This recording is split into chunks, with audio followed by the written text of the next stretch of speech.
This is We Africa. It's a pleasure to have you again on this platform.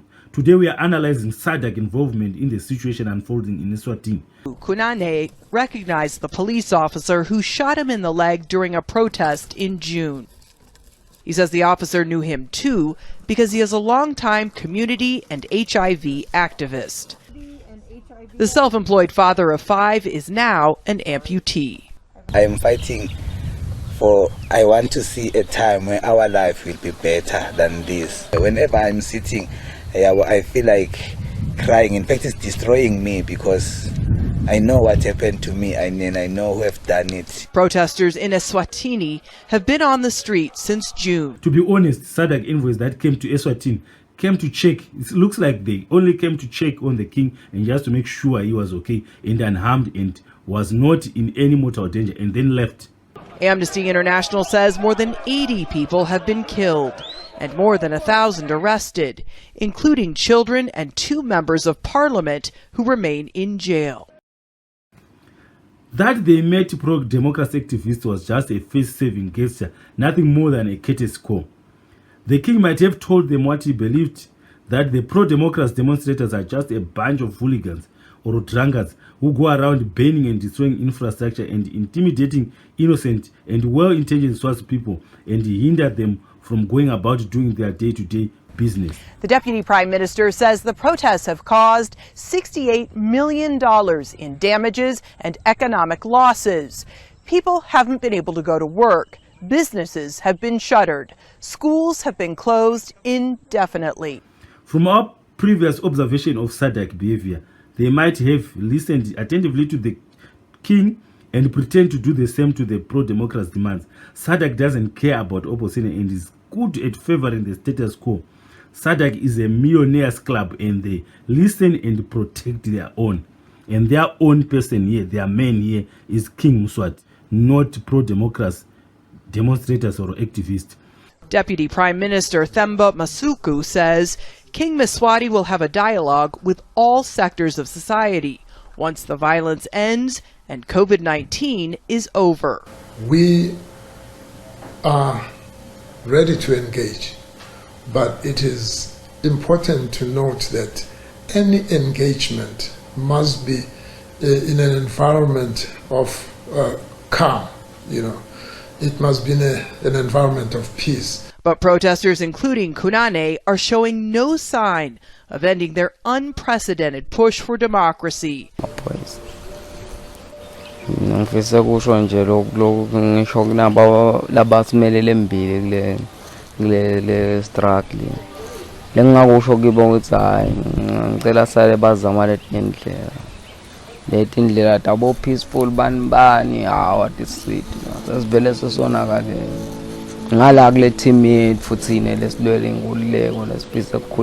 message is for Makhosetive, the king of Swaziland.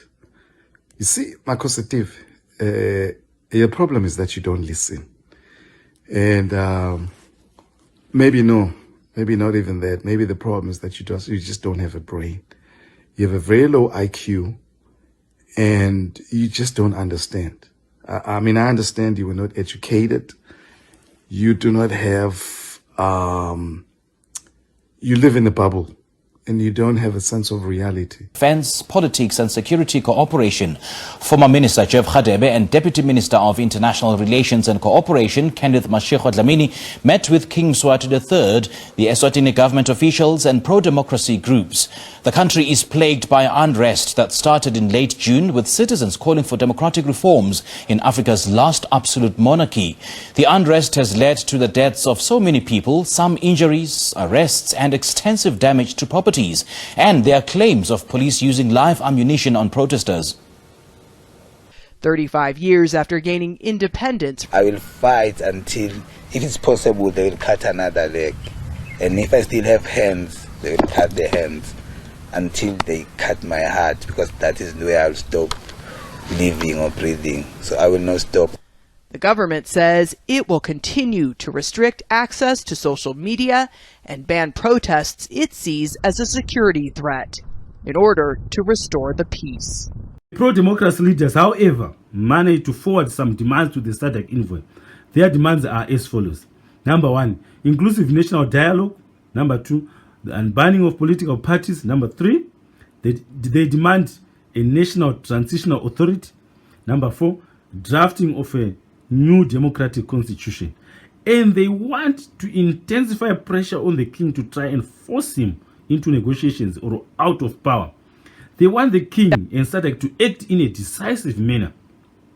The SADC envoys met with the king first and later met with the pro-democracy leaders to try and calm the situation. And according to SADC, the envoy's job was done. According to what they think, according to how SADC sees it, their job was done once they managed to meet with both sides and the situation looked like it was now calm. The riots died down. Their mission was therefore accomplished.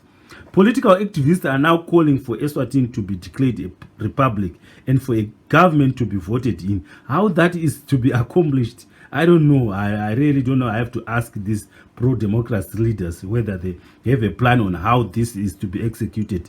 The envoy took submissions but did not give the report to pro-democracy leaders. It only gave the report back to the king, and the king is the one who has the report, and the pro-democracy activists and other concerned individuals and groups, they don't have anything. They don't have a report on what was decided on their submission that they made. It seems the king also wants the inclusive dialogue, but this is a common ground that both sides might have, that they both want an inclusive government. But the king wants inclusive dialogue to be done through Sibaya, where he knows he will psychologically molest his subjects. He knows he has got an advantage, a big advantage if this was done through Sibaya, because when they are having discussions on Sibaya, the king is the one who is just, saying, rather dictating what he wants. It's not like a discussion. It is a one-sided discussion, if we are to call it that. It will be far-fetched to think SADC will come to a Swaziland where there is no crisis. SADC won't send a peace mission where there is no chaos. Maybe this will happen if and when pro-democracy activists go on and intensify their rise by blockading the borders, so try and bring down the king like they say they are planning to do. In life, the worst kind of politician is one who doesn't have a plan. Now, Wandile, I want us to extend our analysis into the extent of the democratic reforms that you're calling for. Do you want a constitutional monarch wherein the monarchy shares power with the people, or you want Swaziland to be declared a republic and King Mswati gone? Simpiwe, the biggest challenge in Swaziland is the lack of democracy, is the lack of political freedom. And I see this manifesting itself in some pro-democracy leaders. They seem to be clueless as to what they would do from now going forward. You know, there has got to be someone who gives the lead and someone who takes the leadership.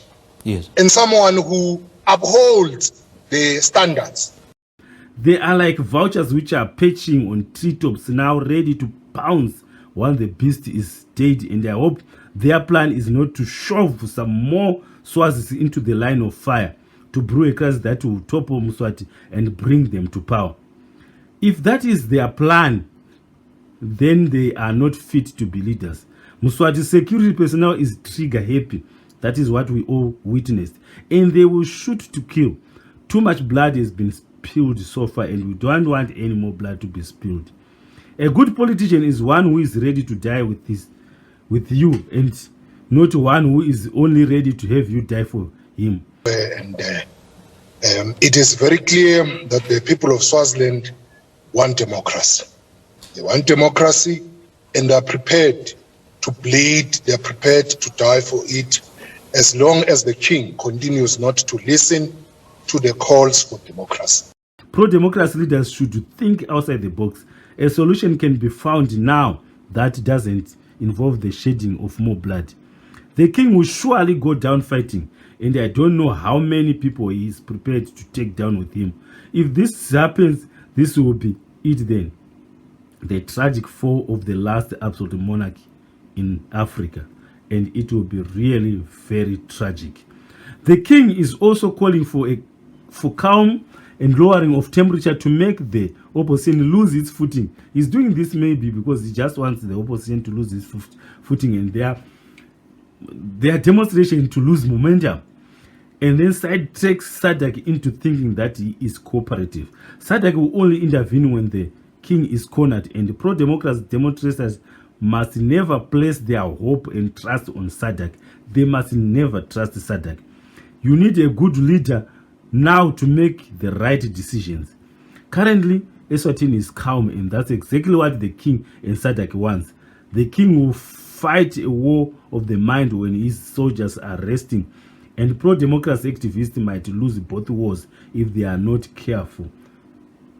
SADC is a toothless bulldog that you should never put your trust in. Never ever trust SADC. They don't enforce their decisions, and usually they don't make any solid decision. They just tag along like they have no decision of their own to make. It is very difficult to trust SADC. Really, don't trust it. This is We Africa. Please subscribe to my channel, subscribe to this channel, and you must put comments down there. Give this video a thumbs up if you think it's what we have been discussing is worthwhile, and please comment, tell us exactly what you think about the situation unfolding, and especially comment on the points that we have tried to raise in this discussion. Thank you so much. Until we meet again, thank you.